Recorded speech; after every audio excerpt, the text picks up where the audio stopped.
I've been staring blankly at walls, watched from the side, an unwavering presence that you always seem to forget, only noticing when I was convenient or I had caught your attention for a passing moment. Even with all my watching, how did I not notice?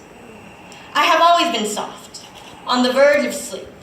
When I wasn't watching, I prayed, palms pressed, eyes shut, mouth silenced. I hailed Mary, asked our Father for guidance. I thought back to when I was young. I had been baptized once, cleansed in holy water, absolved from sin, a clean slate for a life that would be mine.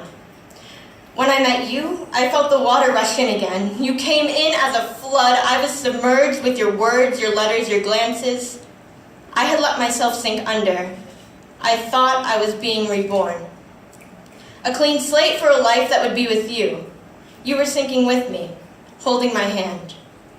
And in this moment, I remembered my sister's warning. She told me to be careful. She told me you would do what it took to survive. Suddenly, it was no longer a baptism. I was drowning. You were pushing me under. You were trying to break the surface, and you were using me to get there. Only now I realized you were a false god. I had been so naive, less awake. I couldn't believe I followed so blindly. I was done being soft.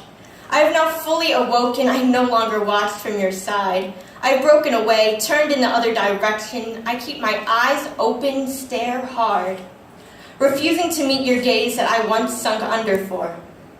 Since I no longer waited, you became lost. You needed guidance since you no longer led me.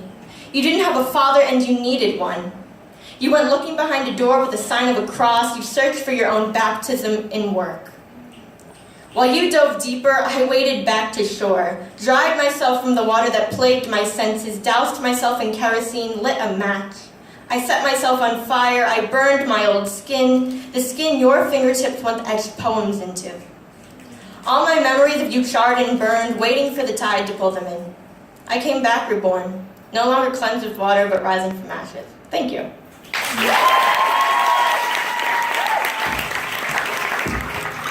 First things first, rest in peace, Uncle Phil.